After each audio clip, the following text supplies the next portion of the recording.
नमस्ते छात्रों, 5वीं कक्षा में आपका स्वागत है। आज मैं आपको हिंदी सुलभ भारती यह विषय सिखाने वाली हूँ। हिंदी सुलभ भारती इस विषय में आपको अनुक्रमणिका का पेज क्रमांक दिखेगा। इस अनुक्रमणिका में पहली इकाई और दूसरी इकाई यह 2 इकाई है।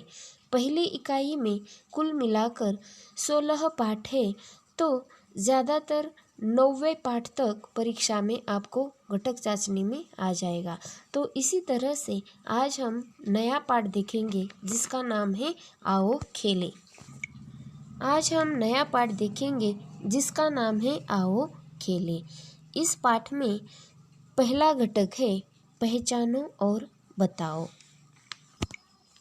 जिस प्रकार मानव जीवन के लिए हवा, पानी और अन्न की आवश्यकता होती है, उसी प्रकार कसरत और खेलकूद की भी आवश्यकता है।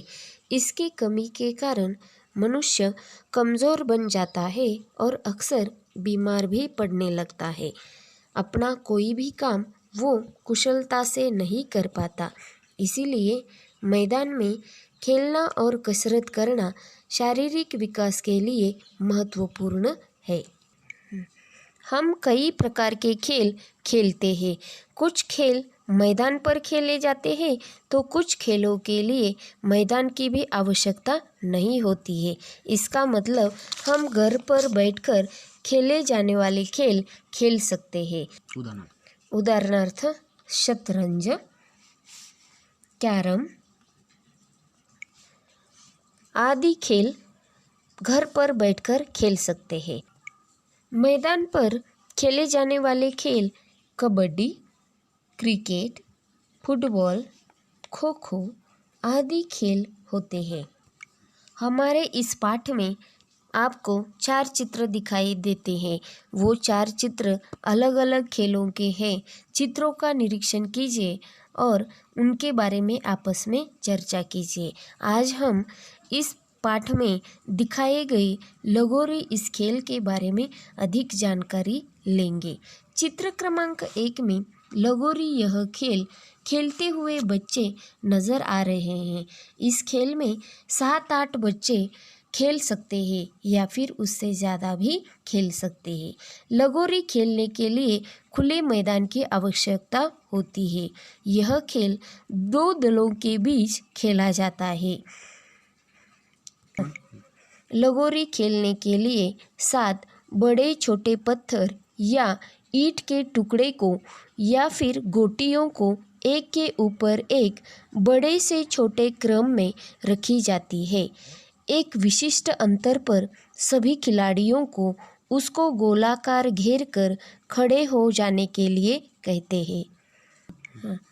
एक खिलाड़ी गेंद से उन सभी रची हुई ठिकरियों को मतलब गोटियों को निशाना साध कर उनकी रचना तोड़ने का प्रयास करता है। जो खिलाड़ी एक ही मौके में रचना पूरी तरह से तोड़ देता है वही जीत जाता है। इस बीच पहले दल के बच्चे 7 टुकड़ों को फिर एक दूसरे के ऊपर रखने की कोशिश करते हैं और इस तरह से खेल आगे बढ़ता रहता है। गुल्ली डंडा यह खेल चित्र क्रमांक 2 में खेला जा रहा है। यह खेल गांवों और शहरों का लोकप्रिय खेल है। इस खेल में गुच्ची मतलब गड्ढे के दोनों किनारों पर लकड़ी की नोकदार गुल्ली रखी जाती है जिसे डंडे से उछालकर ऊपर फेंका जाता है। इसमें एक बेलनाकार लंबा डंडा होता है और छोटी बेलनाकार लकड़ी होती है जो दोनों किनारों से थोड़ी घिसी हुई होती है। उस छोटी लकड़ी को गिल्ली कहते हैं। इस गिल्ली को डंडे से हवा में उछाला जाता है। अगर दूसरा खिलाड़ी हवा में ही इसे लपक देता है तो पहला खिलाड़ी हार जाता है और अगर दूसरा खिलाड़ी डंडे से गिल्ली को मार पाता है तो पहला खिलाड़ी आउट होता है। इस तरह खिलाड़ी को गिल्ली मारने का मौका 3 बार मिलता है और इस खेल में बच्चों को बहुत मज़ा आता है। लेकिन यह खेल खेलते समय हमें सावधानी भी बरतनी पड़ती है, क्योंकि अगर हम सावधानी नहीं बरतेंगे तो गिल्ली लगने से दुर्घटना भी हो सकती है। चित्र क्रमांक 3 में कबड्डी यह खेल खेला जा रहा है। कबड्डी यह खेल खुले मैदान पर खेला जाता है। कबड्डी इस खेल में 2 संघ होते हैं और हर संघ में 7-7 खिलाड़ी चाहिए। मैदान के बीचों बीच एक छोटी सी लकीर होती है जिसे पाला कहते हैं। इसके दोनों ओर बराबर की संख्या में खिलाड़ी होते हैं।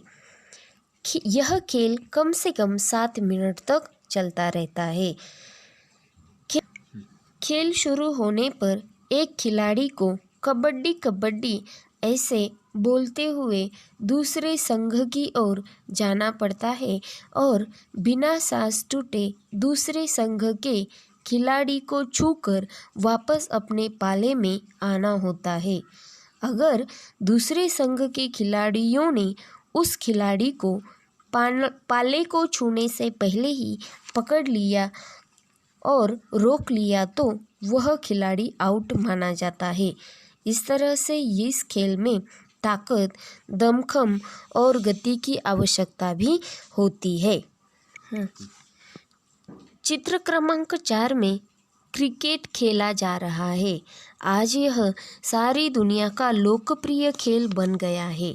इस खेल में 2 संघ होते हैं और प्रत्येक संघ में 11-11 खिलाड़ी होते हैं। एक संघ गेंदबाजी करता है तो दूसरा संघ बल्लेबाजी करता है। यह मैदानी खेल है जो पिच पर खेला जाता है। गेंदबाजी मतलब बॉलिंग और बल्लेबाजी मतलब बैटिंग होती है। आज जगह जगह इस खेल के लिए मैदान मतलब स्टेडियम बने हुए हैं। आज करोड़ों रुपए इस खेल पर खर्च किए जाते हैं। गेंद और बल्ले के साथ खेला जाने वाला यह खेल कभी T20 तो कभी एक दिवसीय मतलब 50 ओवर का तो कभी टेस्ट मैच के रूप में खेला जाता है। महिलाओं की और पुरुषों की अलग अलग टीमें बनी होती है। बच्चों को भी वयानुसार अलग टीम होती है। गली मोहल्लों में छुट्टी के दिन यह खेल बड़े चाव से खेला जाता है। दुनिया भर के प्रसिद्ध खिलाड़ियों के नाम बच्चों की जुबान पर होते हैं। हर खिलाड़ी अपने देश के लिए खेलते हुए गर्व महसूस करता है। यह खेल रबड़, टेनिस अथवा सीजन बॉल से खेला जाता है। जो टीम अधिक रन बनाती है उस टीम की ही जीत होती है। इसी तरह क्रिकेट यह खेल आगे बढ़ता रहता है। इस तरह से चित्रों के आधार पर हमने आओ खेले इस पाठ की जानकारी संक्षिप्त रूप में प्राप्त कर ली है। इसका मतलब है कि किसी समझदार व्यक्ति ने कहा है कि दुनिया की श्रेष्ठ से श्रेष्ठ वस्तुएं भी स्वास्थ्य से हमारा मुकाबला नहीं कर सकती। खेलकूद से ही शरीर स्वस्थ और सुडौल बनता है। इससे शारीरिक शक्ति का भी विकास, मानसिक विकास और बुद्धि का भी विकास होता है। खेलों से हमें अनुशासन, साहस, सहयोग, निर्णय क्षमता जैसे कई गुणों का विकास प्राप्त होता है। खेलों से हमारा भरपूर मनोरंजन भी होता है। तो खेल खेलने से ही नहीं, देखने पर से ही हमें ताजगी महसूस होती है और हमारा मन आनंदित हो उठता है। आज खेलों को व्यावसायिक महत्व प्राप्त हो गया है। कुछ खिलाड़ियों ने तो खेलों के जरिए अपने तथा अपने देश का नाम उजागर किया गया है। खूब धन और शोहरत भी कमाई है। सचमुच जीवन में खेलों का कितना महत्व है वो बयां करने के लिए हमारे पास शब्दों का भंडार भी अधूरा होता है। इस तरह से हमने आओ खेले इस पाठ के बारे में अधिक जानकारी ली है। तो आज हम आओ खेले इस पाठ का स्वाध्याय निम्नलिखित रूप में देते हैं। हमारा प्रश्न है, निम्नलिखित प्रश्नों के उत्तर लिखिए। नंबर 1 है, अपने प्रिय खेल के बारे में संक्षिप्त रूप में बताओ। नंबर 2 है, मैदानी खेल और घर में खेले जाने वाले खेलों के बारे में आपस में चर्चा करो। और हमारा आज का तीसरा प्रश्न है, अपनी पाठशाला में खेले जाने वाले खेलों की सूची बनाओ। यह हमारा स्वाध्याय है।